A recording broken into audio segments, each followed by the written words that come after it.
रमाकांत की माँ कलावती की जिंदगी भर की एक ही इच्छा थी, अपने जीते जी पोते का मुंह देखना। लेकिन किस्मत का खेल देखिए कि रमाकांत की पत्नी सुधा ने एक के बाद एक सिर्फ बेटियों को ही जन्म दिया था। इसी बात से चिढ़कर न केवल उसका पति रमाकांत बल्कि उसकी सास भी उसे हर वक्त गुस्सा रहती थी। रमाकांत भी गुस्से से कहता, अरे अभागन, हर बार बस लड़की ही पैदा करती है, ऐसी बीवी को तो तुरंत घर से बाहर निकाल देना चाहिए। कलावती भी अपने बेटे की हाँ में हाँ मिलाती और सुधा को ताने मारती, इस मनहूस बहू की वजह से तो हमारे खानदान का नाम ही डूब गया। मेरे रमाकांत को बेटे का सुख नसीब नहीं हुआ, लगता है हमारा वंश यही खत्म हो जाएगा। और यह है कि बार बार बस बेकार की तरह बेटियों को जन्म दिए जा रही है। एक दिन रमाकांत ने साफ शब्दों में धमकी दे डाली, सुन ले, अगर इस बार तूने मुझे बेटे का मुंह नहीं दिखाया तो इस घर में तेरा दाना पानी हमेशा के लिए बंद, तुझे मैं धक्के मार कर निकाल दूंगा, यही मेरा आखिरी फैसला है। गर्भवती सुधा बेबसी से अपने पति और सास की ओर देखती रह जाती। भविष्य के इस भयानक दुर्भाग्य की कल्पना मात्र से ही उसका कमजोर शरीर कांप उठता। लगातार 3 बेटियों को जन्म देने के बाद अब वह चौथी बार मां बनने वाली थी, लेकिन इस बार उसे पूरा यकीन था कि बेटा ही होगा। बेटा पाने की चाह में उसने अपनी बुआ के गांव वाले प्राचीन शिव मंदिर में मन्नत मांगी थी और कोख बदलने वाली जड़ी बूटी खाई थी। उस गांव के भोलेनाथ बहुत जागृत माने जाते थे। कहा जाता था कि वहां मन्नत मांगने और अभिमंत्रित दवा खाने से सबको पुत्र रत्न की प्राप्ति होती है। इसलिए सुधा भी अपनी सास के साथ जाकर उस मंदिर से बाबा भोलेनाथ के नाम की भुभुत और दवा खाकर आई थी। उसने पूरी श्रद्धा से मन्नत मांगी थी और अब उस मन्नत का फल मिलने का समय आ गया था। फिर भी कभी कभी उसका मन आशा और निराशा के बीच झूलने लगता। इतना सब करने के बाद भी अगर फिर से बेटी हो गई तो क्या होगा? तब तो रमाकांत के साथ मेरा घर बसना हमेशा के लिए खत्म हो जाएगा। ये सोचकर सुधा पूरी भक्ति से शिवजी को पुकारती, हे बाबा भोलेनाथ, मुझ पर दया करो, मेरी रक्षा करो बाबा, इस बार बस मुझे बेटे का मुंह दिखा दो। रमाकांत और उसकी माँ कलावती ने भी बहुत उम्मीदें पाल रखी थी, लेकिन उन सब की उम्मीदों पर पानी फेरते हुए सुधा ने अस्पताल में अपनी चौथी बेटी को जन्म दिया। बेटे की चाह में रमाकांत अपनी प्रसव पीड़ा से तड़पती पत्नी को अस्पताल लेकर आया था, लेकिन लड़की होने की खबर सुनते ही वह और उसकी मां अस्पताल से ही भाग गए। उस अभागी सुधा के पास अब केवल उसकी विधवा मां गोमती ही बची थी। होश आने पर अपनी नवजात बेटी का चेहरा देखते ही सुधा दहाड़ मारकर रो पड़ी, हे बाबा लोकनाथ, ये तुमने क्या कर दिया? अपने किसी लड़के को भेजने के बजाय ये किस डायन को मेरी गोद में डाल दिया? मेरा तो घर ही उजड़ गया। सुधा अपनी नवजात बच्ची को घोर नफरत और जहरीली नजरों से देखने लगी। बच्ची रो रो कर लाल हो गई, फिर भी उसने उसे अपना दूध नहीं पिलाया।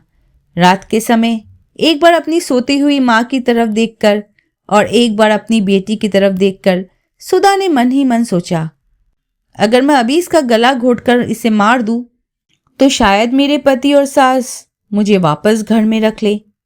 बेटी का मन का ये जहर गोमती भाप गई और उसे बुरी तरह डांटने लगी, छी सुधा, ये तू क्या करने जा रही है? ये बच्ची तेरी अपनी संतान है, तूने इसे 9 महीने अपनी कोख में रखा है और अब तू इसकी जान लेने जा रही है। भगवान ने औरतों को एक नई पीढ़ी को जन्म देने के लिए बनाया है, किसी की जान लेने के लिए नहीं। अपनी माँ की बातें सुनकर सुधा फूट फूट कर रोने लगी। गोमती ने उसे समझाते हुए कहा, इंसान जान लेने के लिए नहीं बना है बेटी, और फिर ये बच्ची बाबा भोलेनाथ का आशीर्वाद है। हो सकता है कि बाबा ने किसी बहुत अच्छे कारण से ही इसे तेरी गोद में दिया हो, इसे अपना ले मेरी बच्ची। माँ के समझाने पर सुधा ने अपनी नवजात बच्ची को सीने से लगा लिया। बच्ची के जन्म के बाद उसके पिता और दादी उसे अस्पताल में ही लावारिस छोड़ गए थे, इसलिए अस्पताल की नर्सों ने बच्ची का नाम फेकी रख दिया था। लेकिन जब ये बात महिला डॉक्टर सिंधुबाला मैडम को पता चली तो उन्होंने सबको बहुत डांटा। डॉक्टर सिंधुबाला ने बच्ची का नया नाम रखा आशा। फिर उन्होंने सुधा को समझाते हुए कहा, सुधा, अब किसी भी हालत में दोबारा मां मत बनना। बेटे की आस में 4 बेटियां हो गई हैं, अब तुम ऑपरेशन करवा लो। इन चारों बेटियों को ही खूब पढ़ा लिखा कर काबिल इंसान बनाओ।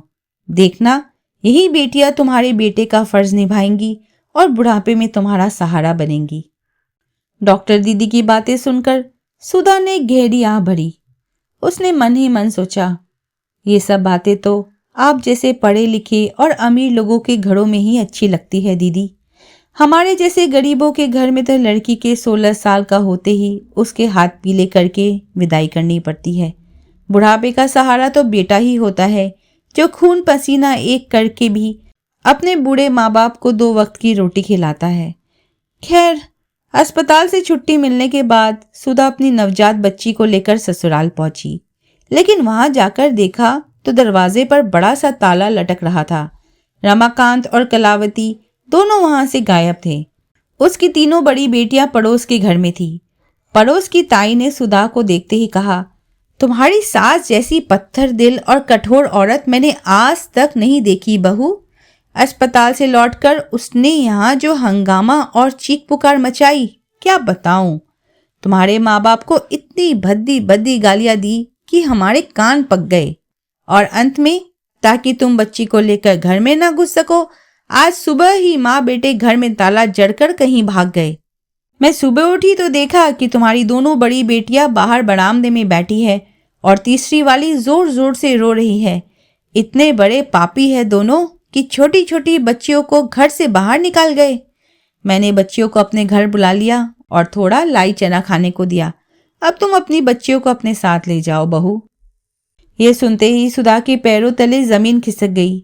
वो वहीं चौखट पर धम से बैठ गई और रोते हुए बोली, हे भगवान, ताई, अब मैं कहाँ जाऊं? मेरा तो दुनिया में कोई ठिकाना ही नहीं बचा। देखते ही देखते रमाकांत के दरवाजे पर पूरे मोहल्ले की भीड़ जमा हो गई। हर कोई रमाकांत और उसकी माँ कलावती को कोस रहा था और उनकी निंदा कर रहा था। दिन चढ़ता गया, लेकिन कोई समाधान नहीं निकला। अंत में थक हार कर गोमती ने अपनी बेटी से कहा, उठ सुधा, मेरे साथ मायके चल। जैसे तैसे हम माँ बेटी मजदूरी करके 2 वक्त की रोटी का जुगाड़ कर ही लेंगी। मजबूर होकर सुधा को अपनी माँ की उंगली पकड़कर और चारों बेटियों को साथ लेकर हमेशा के लिए अपनी ससुराल की दहलीज छोड़नी पड़ी। वह अपनी माँ के कच्चे घर में आ गई।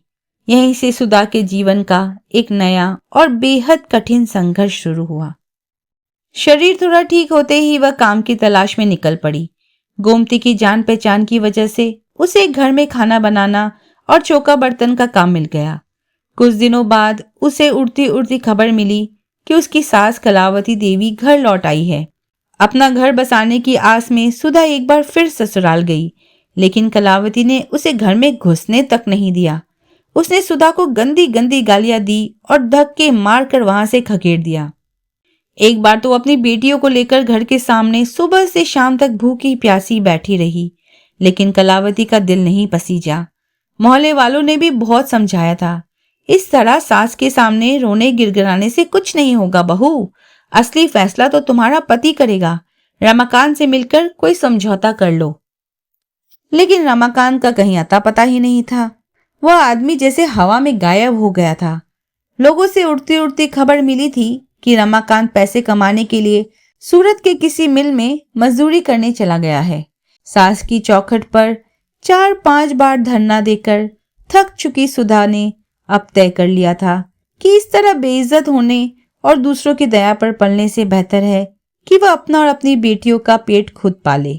ये कहीं ज्यादा सम्मान की बात थी। उसे इन लोगों की झूठी दया की कोई जरूरत नहीं थी। तब तक आशा 1 साल की हो चुकी थी।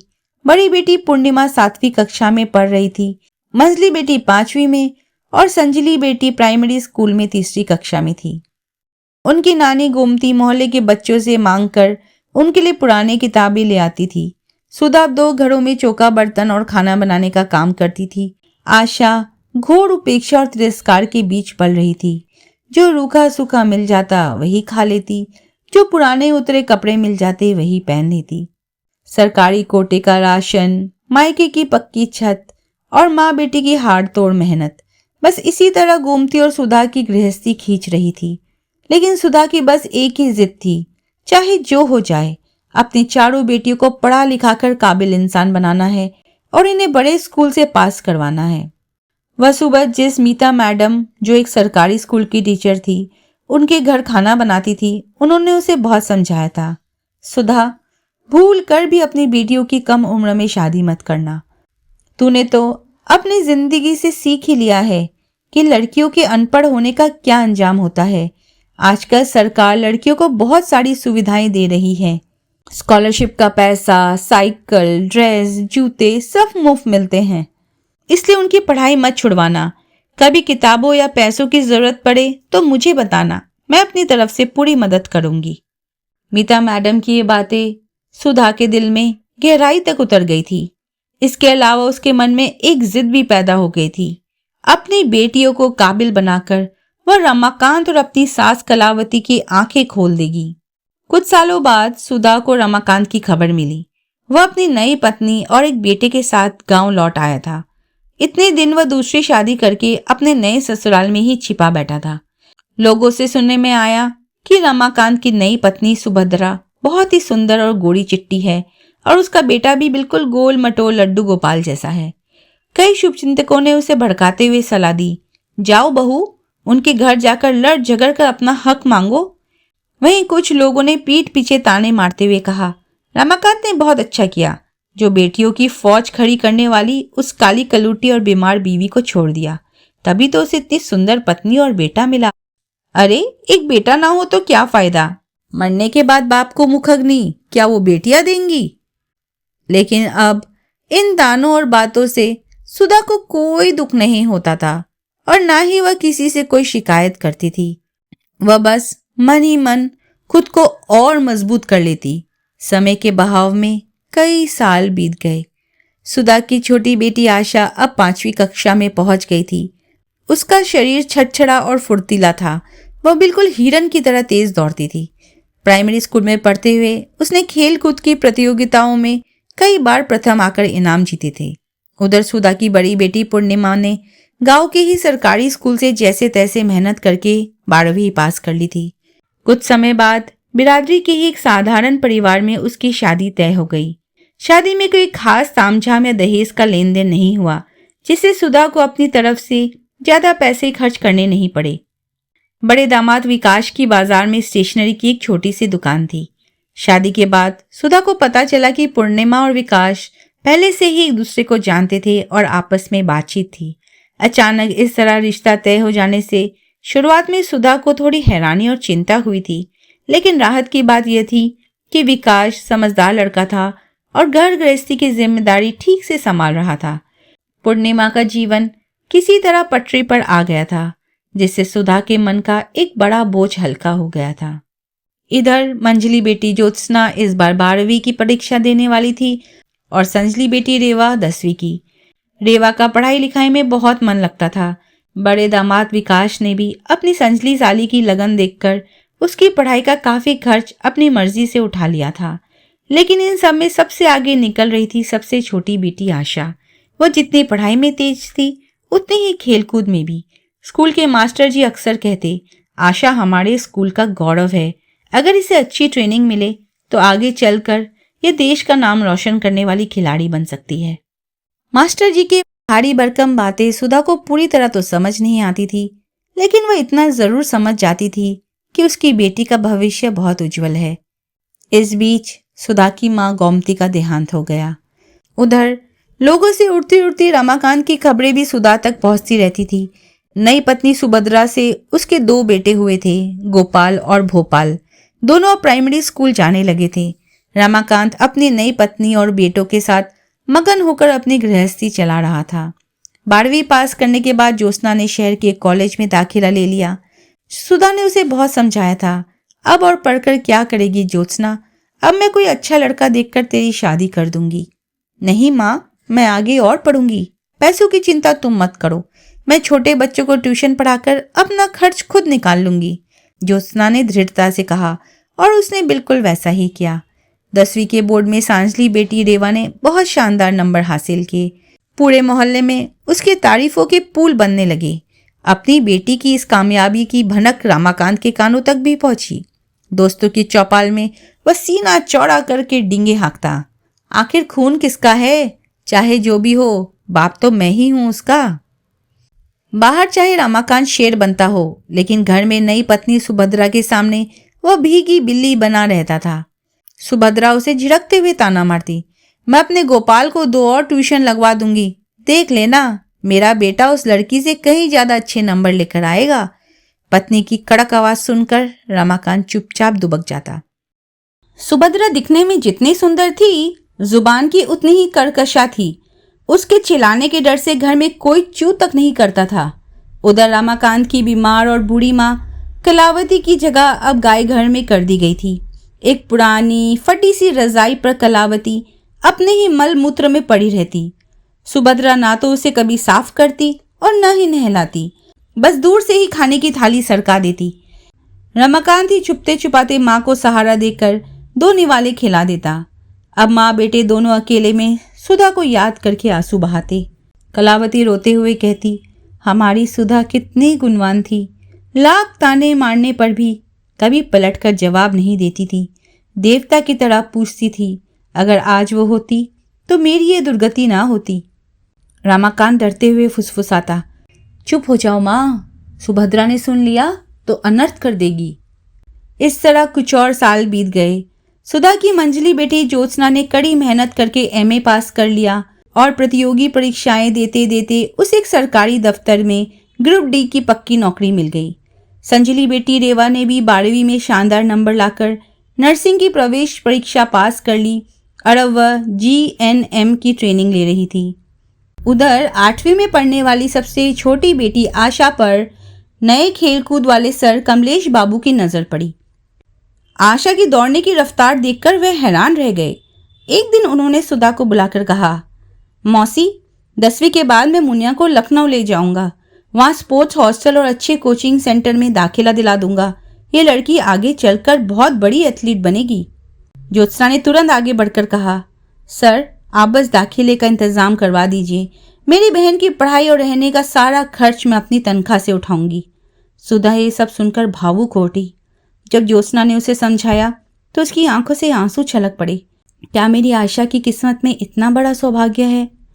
ज्योत्सना ने माँ को ढांढस बांधते हुए कहा, माँ, नानी कहती थी ना, ये बच्ची बाबा भोलेनाथ का आशीर्वाद है, देख लेना ये हमारा नाम रोशन करेगी। ज्योत्सना की नौकरी लगने के बाद सबसे पहला काम ये हुआ कि सुधा का दूसरों के घर में चौका बर्तन करना हमेशा के लिए छूट गया। बरसों बाद सुधा को जीवन में पहली बार थोड़ा आराम नसीब हुआ। देखते देखते 3 साल और गुजर गए। अब सुधा की दुनिया पूरी तरह बदल चुकी थी। रेवा को जिला अस्पताल में सरकारी नर्स की नौकरी मिल गई थी। सुधा का अब 2 कमरे का शानदार पक्का मकान बन गया था, जिसमें नल का पानी, पक्की रसोई, डाइनिंग टेबल, बड़ा टीवी और बढ़िया फर्नीचर मौजूद था। आशा लखनऊ के हॉस्टल में रहकर दौड़ की कड़ी ट्रेनिंग कर रही थी। घर परिवार को अच्छे से संवारने के बाद अब थोड़ी बड़ी उम्र में ज्योत्सना की शादी उसके ही ऑफिस के एक सहकर्मी सुदर्शन राय से हो रही थी। पूरा घर रोशनी से जगमगा रहा था। बड़ी बहन पूर्णिमा और दामाद विकास शादी के सारे इंतजाम देख रहे थे। बेटियों ने अपनी माँ सुधा को बनारसी साड़ी और गहनों से सजा दिया था। सुधा अपने जुड़वा नातियों लव और खुश के साथ बेहद खुश थी। सुधा को याद आया कि पूर्णिमा की गोद भराई के वक्त समदिन ने कैसे ताने मारे थे। समदिन जी, आपने तो एक के बाद एक 4 बेटियां जन दी, अब देखना है कि आपकी बेटी हमें क्या मुंह दिखाती है, पोता या पोती।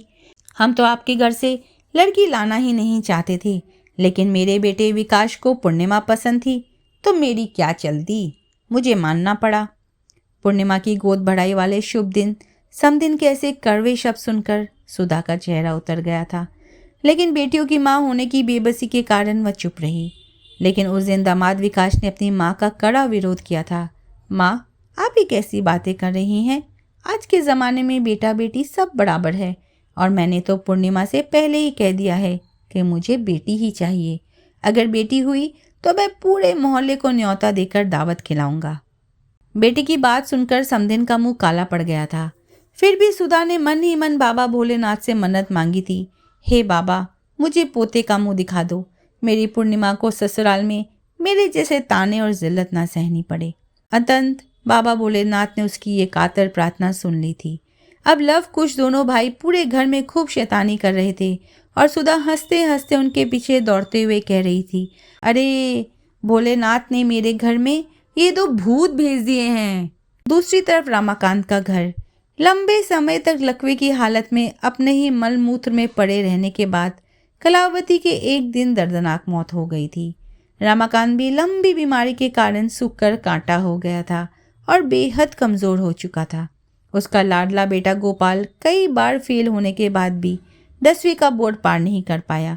हार मानकर उसने पढ़ाई छोड़ दी और अब वह इधर उधर आवारागर्दी करने लगा था। गोपाल दिन भर आवारागर्दी करता फिरता। रमाकांत के घर की हालत अब बहुत खराब हो चुकी थी। रमाकांत अब बिल्कुल मेहनत का काम नहीं कर पाता था। जरा सा भी कुछ करता तो हांफने लगता था। घर की ये दुर्दशा देखकर एक दिन सुभद्रा ने उसे एक तरकीब सुझाई। देखो, तुम्हारी पहली पत्नी की 2 बेटियों की नौकरी लग गई है। एक दफ्तर जाती है और दूसरी सरकारी अस्पताल में नर्स बन गई है। सुधा से भले ही तुम्हारा कोई वास्ता ना रहा हो, लेकिन है तो वो तुम्हारी ही बेटियां। कागजों में हर जगह बाप की जगह तुम्हारा ही तो नाम लिखती होंगी। अब तुम उनके पास जाओ, थोड़ी मोह ममता दिखाओ, उनसे मदद मांगो। अब इन्हें अपनी मुट्ठी में रखने में ही हमारा फ़ायदा है। तुम्हारी नर्स बेटी से मुफ्त में दवाइयाँ मिल जाएंगी। अस्पताल में बड़े डॉक्टरों को दिखाने की सुविधा हो जाएगी। जाकर सुधा से सुलह कर लो। ज़रूरत पड़े तो एक दिन उसके घर होकर आओ। सुभद्रा की ये लालची बातें सुनकर रमाकांत बस उसका मुंह ताकता रह जाता। लेकिन सुभद्रा के रोज़ रोज़ के तानों और उकसाओं से तंग आकर एक दिन रमाकांत ने ज्योत्सना को ऑफिस जाते समय रास्ते में रोक ही लिया। अरे ज्योत्सना बेटी, मैं तेरा बाप हूँ, मुझे पहचान नहीं रही क्या? सुना है तेरी ऑफिस में सरकारी नौकरी लग गई है। तेरी माँ कैसी है? तेरी बाकी बहनें कैसी है? खुद को बाप बताने वाले उस कमज़ोर और अजनबी से आदमी के मुंह से अचानक इतने सवाल सुनकर ज्योत्सना हैरान हो गई।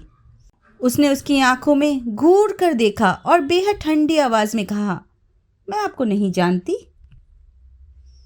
रास्ते में तमाशा किया या मुझे परेशान किया तो अभी पुलिस बुला लूंगी और मोहल्ले वाले मारेंगे सो अलग।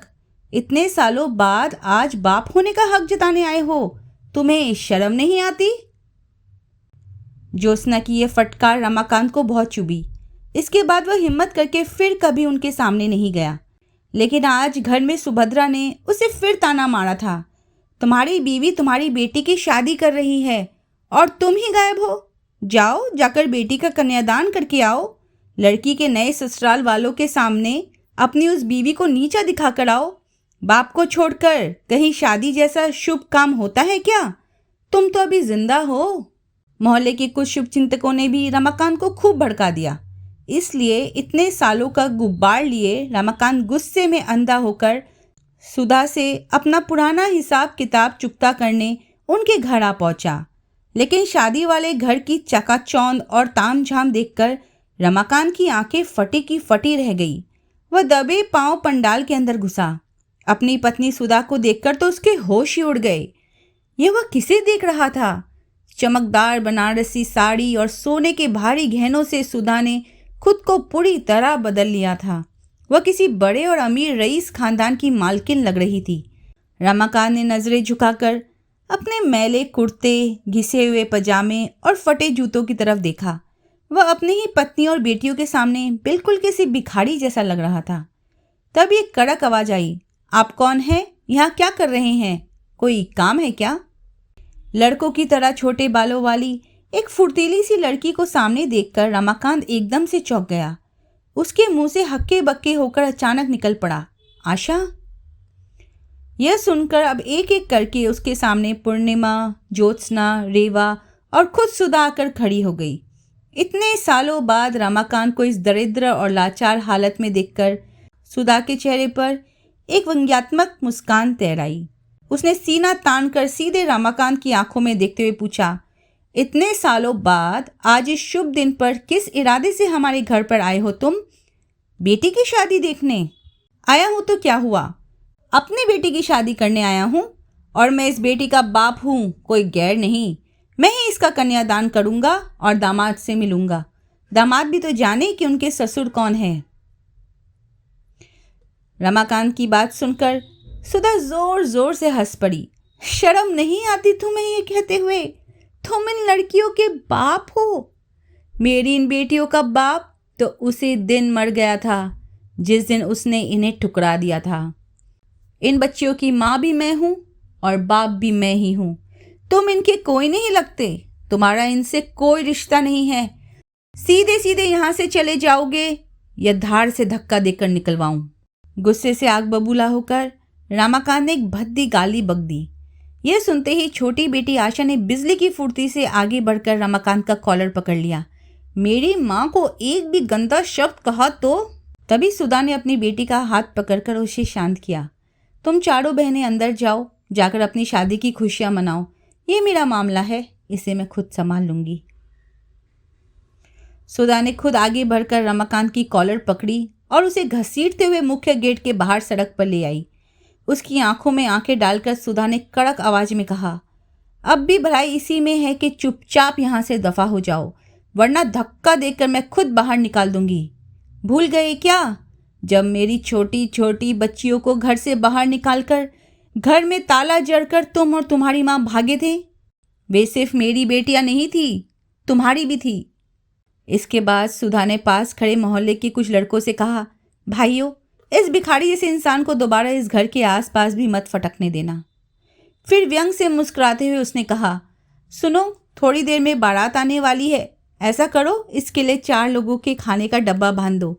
बेटे के हिस्से के थोड़े मीठे रसगुल्ले और संदेश भी लेते जाओ। अपनी सुभद्रा को भी खिलाना। आखिरकार मेरी बेटी की शादी का खाना है, 2-4 कंगाल खा भी लेंगे तो हमारा कुछ नहीं घटेगा। गर्व और आत्मसम्मान से सिर उठाए सुधा बिना मुड़े वापस अपने घर के अंदर चली गई। रमाकांत अपमान के घूंट पीता हुआ सड़क पर सुन्न और बेजान सा खड़ा का खड़ा रह गया।